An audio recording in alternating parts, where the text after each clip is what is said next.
ബിസ്മില്ലാഹിർ റഹ്മാനിർ റഹീം.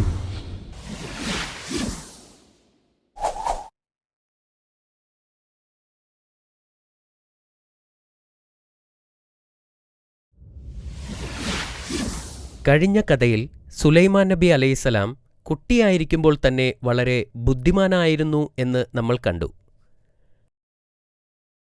ദാവൂദ് നബിയുടെ മരണശേഷം സുലൈമാൻ നബി അലൈഹിസ്സലാം രാജാവായി. അദ്ദേഹം ഏറ്റവും നല്ല സാമ്രാജ്യത്തിനുടമയാവാൻ വേണ്ടി അള്ളാഹുവിനോട് പ്രാർത്ഥിച്ചു. അള്ളാഹു അദ്ദേഹത്തിന്റെ ആഗ്രഹം സാധിച്ചുകൊടുത്തു. ബുദ്ധിശക്തി കൂടാതെ മറ്റു കഴിവുകൾ കൂടി നൽകി അള്ളാഹു അദ്ദേഹത്തെ അനുഗ്രഹിച്ചു. അദ്ദേഹം ആഗ്രഹിക്കുന്നതുപോലെ കാറ്റിനെ നിയന്ത്രിക്കാനുള്ള കഴിവ് നൽകി. അദ്ദേഹത്തിന് പക്ഷികളുടെയും മൃഗങ്ങളുടെയും ഭാഷ മനസ്സിലാക്കാനും അവരുമായി സംസാരിക്കാനും കഴിയുമായിരുന്നു. പ്രവാചകൻ തന്റെ രാജ്യം വളരെ സമർത്ഥമായി ഭരിച്ചു. അദ്ദേഹത്തിന്റെ നിർദ്ദേശപ്രകാരം വലിയ ആരാധനാലയങ്ങളും ഗോപുരങ്ങളും നിർമ്മിച്ചു. ഒരിക്കൽ പ്രവാചകനും തന്റെ സൈന്യവും അസ്കലോണിലേക്ക് പോകുന്നതിനായി താഴ്വരയിലൂടെ സഞ്ചരിക്കുകയായിരുന്നു. അവർ കടന്നുപോകുമ്പോൾ ഒരു ഉറുമ്പ് അവരുടെ അടുത്തെത്തിയ സൈന്യത്തെ കണ്ടു. അപ്പോൾ ആ ഉറുമ്പ് മറ്റു ഉറുമ്പുകളോട് ഉച്ചത്തിൽ വിളിച്ചു പറഞ്ഞു, നിങ്ങൾ വീടുകളിലേക്ക് ഓടിപ്പോവുക, അല്ലെങ്കിൽ സുലൈമാൻ നബിയും സൈന്യവും നമ്മളെ ചവിട്ടി മെതിക്കും. ഇത് കേട്ടപ്പോൾ പ്രവാചകന് വളരെ സന്തോഷമായി. ഞാനൊരു പ്രവാചകനാണെന്ന് ഈ ചെറിയ ഉറുമ്പിന് പോലും അറിയാം, അദ്ദേഹം ആലോചിച്ചു. അപ്പോൾ ഉറുമ്പുകളുടെ ജീവൻ രക്ഷിച്ചതിന് അദ്ദേഹം അള്ളാഹുവിനോട് നന്ദി പറഞ്ഞു. അദ്ദേഹത്തിന്റെ സൈന്യത്തിൽ ജിന്നുകളും പക്ഷികളുമുണ്ടായിരുന്നു. അവർക്കും ഓരോ പദവികളും നിർദ്ദേശങ്ങളും നൽകിയിരുന്നു. അവർക്കിടയിൽ കർശനമായ അച്ചടക്കം പാലിച്ചിരുന്നു. ഒരിക്കൽ ഒരു പക്ഷി അദ്ദേഹത്തിന്റെ സമ്മതമില്ലാതെ അവധിയെടുത്തതിനാൽ അദ്ദേഹത്തിന് വിഷമമായി. എന്നിരുന്നാലും പക്ഷി താമസിയാതെ അതിന്റെ കാരണം വിശദീകരിച്ചു. പ്രവാചകൻ ഇതുവരെ കാണാത്ത സ്ഥലങ്ങളിൽ പോലും ആ ചെറിയ പക്ഷിയാണ് അന്വേഷണം നടത്തിയിരുന്നത്. നമുക്കറിയാത്ത ചില കാര്യങ്ങൾ ഞാൻ കണ്ടെത്തിയിട്ടുണ്ട്. ഞാൻ സബായിൽ നിന്നും പ്രധാനപ്പെട്ട വാർത്തയുമായാണ് വരുന്നത്, പക്ഷി പറഞ്ഞു. പക്ഷിയുടെ വാക്കുകൾ പ്രവാചകന്റെ ദേഷ്യം കുറയ്ക്കുകയും അത് അദ്ദേഹത്തെ കൗതുകപ്പെടുത്തുകയും ചെയ്തു. പക്ഷി തുടർന്നു, സബ ഭരിക്കുന്നത് ബൽഖീസ് എന്ന് വിളിക്കപ്പെടുന്ന ഒരു രാജ്ഞിയാണ്. അവർക്ക് ധാരാളം സമ്പത്തുണ്ട്, മഹത്തായ ഒരു സിംഹാസനവുമുണ്ട്. പക്ഷേ അവർ അള്ളാഹുവിന് പകരം സൂര്യനെ ആരാധിക്കുന്നു. ആ പക്ഷി പറഞ്ഞത് സത്യമാണോ എന്ന് പരീക്ഷിക്കുവാൻ പ്രവാചകൻ ആഗ്രഹിച്ചു. അതിനാൽ അദ്ദേഹം രാജ്ഞിക്കൊരു കത്തെഴുതി. കത്തും കൊണ്ട് ആ പക്ഷി ബൽഖീസിന്റെ സാമ്രാജ്യത്തിലേക്ക് പറന്നു. രാജ്ഞിയുടെ മുന്നിൽ ആ എഴുത്തിട്ടിട്ട് ആ പക്ഷി പറന്നുപോയി. രാജ്ഞി ആ കത്ത് തുറന്നു നോക്കി. പ്രവാചകന്റെ ആശംസകൾ അവൾ വായിച്ചു. കൂടാതെ അള്ളാഹുവിനെ ആരാധിക്കുവാൻ പ്രവാചകൻ അവരോട് ആവശ്യപ്പെട്ടിരുന്നു. രാജ്ഞി വളരെ അസ്വസ്ഥയായിരുന്നു. അതിനാൽ അവൾ പെട്ടെന്ന് തന്റെ ഉപദേശകരെ വിളിച്ചുകൂട്ടി. തങ്ങളുടെ രാജ്യത്തിന് യുദ്ധത്തിന് വേണ്ടിയുള്ള ശക്തി ഉണ്ടെങ്കിലും പ്രവാചകനുമായി സമാധാനപരമായ ഒരു പരിഹാരമാണ് ഉചിതമെന്ന് അവർ ഉപദേശിച്ചു. അതിനൊരു മാർഗം അവർ കണ്ടെത്തി. വിലപിടിച്ച സമ്മാനങ്ങളുമായി അവരുടെ ദൂതന്മാരെ പ്രവാചകന്റെ കൊട്ടാരത്തിലേക്ക് അയക്കാൻ അവർ തീരുമാനിച്ചു. പ്രവാചകന്റെ സൈന്യത്തെക്കുറിച്ചും രാജ്യത്തെക്കുറിച്ചും മനസ്സിലാക്കാൻ അവർ ദൂതന്മാരെ ഏൽപ്പിച്ചു. ദൂതന്മാർ പ്രവാചകന്റെ കൊട്ടാരത്തിലെത്തിയപ്പോൾ സാബ ഒന്നുമല്ലെന്ന് അവർക്ക് മനസ്സിലായി. അദ്ദേഹത്തിന്റെ സൈന്യത്തിൽ മൃഗങ്ങളും പക്ഷികളും ജിന്നുകളും സേവനം ചെയ്യുന്നതറിഞ്ഞ് അവർ അത്ഭുതപ്പെട്ടു.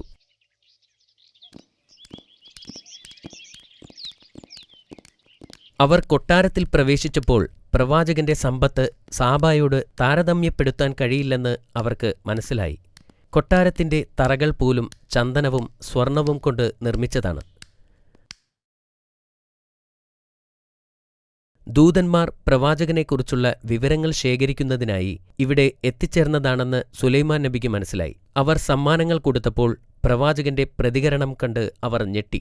അള്ളാഹു എനിക്ക് ധാരാളം സമ്പത്തും ഒരു വലിയ സാമ്രാജ്യവും നൽകിയിട്ടുണ്ട്. കൂടാതെ എനിക്ക് പ്രവാചകത്വവും നൽകിയിട്ടുണ്ട്. സമ്മാനങ്ങളൊന്നും തുറന്നു നോക്കാതെ എല്ലാം തിരികെ കൊണ്ടുപോകണമെന്ന് അദ്ദേഹം അവരോട് പറഞ്ഞു. അള്ളാഹുവിനെ സ്വീകരിച്ചില്ലെങ്കിൽ അവരുടെ രാജ്യം നശിപ്പിക്കുമെന്ന് മുന്നറിയിപ്പ് നൽകുന്ന ഒരു കത്തും പ്രവാചകൻ കൊടുത്തയച്ചു.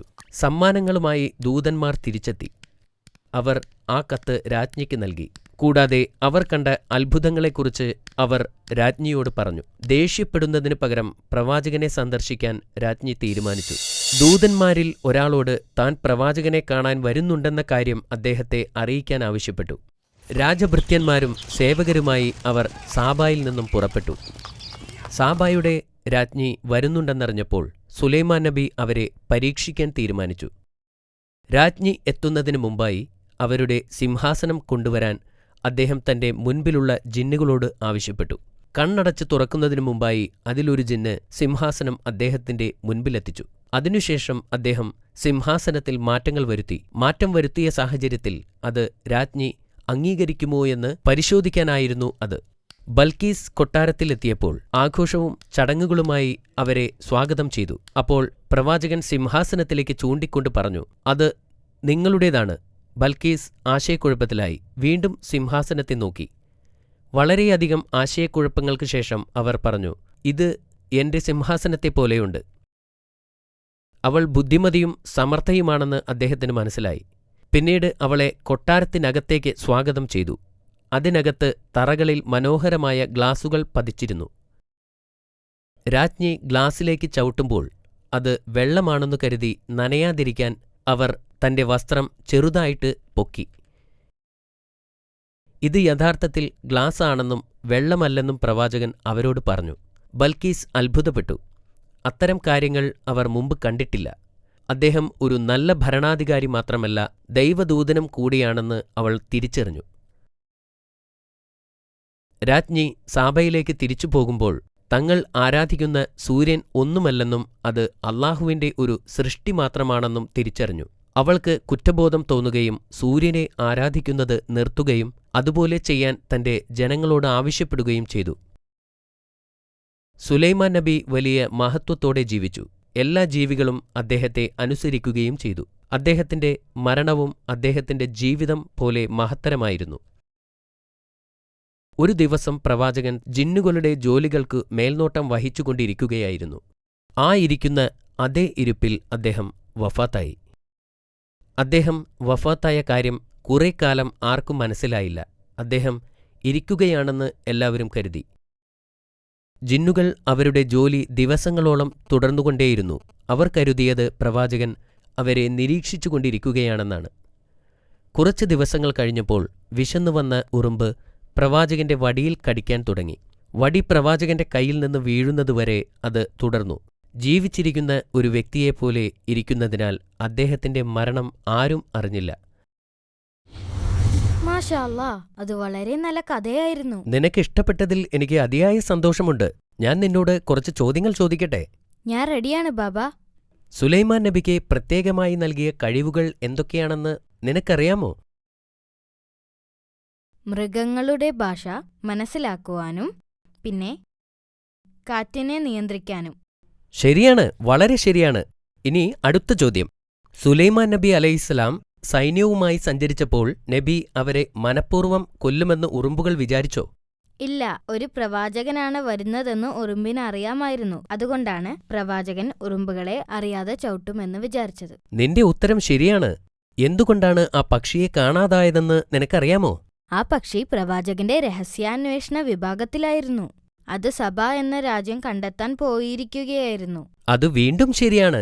സാബ രാജ്ഞിക്ക് പ്രവാചകൻ അയച്ച സന്ദേശം എന്തായിരുന്നു? നബി തന്റെ ആശംസകളും അതോടൊപ്പം അള്ളാഹുവിനെ ആരാധിക്കാൻ ആവശ്യപ്പെടുകയും ചെയ്തു. എന്നിട്ട് രാജ്ഞി അള്ളാഹുവിൽ വിശ്വസിക്കാൻ തയ്യാറായിരുന്നോ? ഇല്ല, അവർ തയ്യാറായില്ല. പ്രവാചകന്റെ സൈന്യത്തെപ്പറ്റി അറിയാൻ ദൂതന്മാരോട് സമ്മാനവുമായി പ്രവാചകന്റെ അടുത്തേക്ക് പോകാൻ കൽപ്പിച്ചു. നബി എന്തുകൊണ്ട് സമ്മാനങ്ങൾ സ്വീകരിച്ചില്ല? അള്ളാഹുവിൽ നിന്ന് ഇതിലും വലിയ സമ്മാനങ്ങൾ തനിക്ക് ലഭിച്ചിട്ടുള്ളതിനാൽ അവരുടെ സമ്മാനങ്ങൾ തിരികെ കൊണ്ടുപോകാൻ ആവശ്യപ്പെട്ടു. സമ്മാനങ്ങൾ സ്വീകരിക്കാതിരുന്നപ്പോൾ ബൽക്കീസിന് ദേഷ്യം വന്നോ? ഇല്ല, അപ്പോഴാണ് അവർ പ്രവാചകനെ സന്ദർശിക്കണമെന്ന് തീരുമാനിച്ചത്.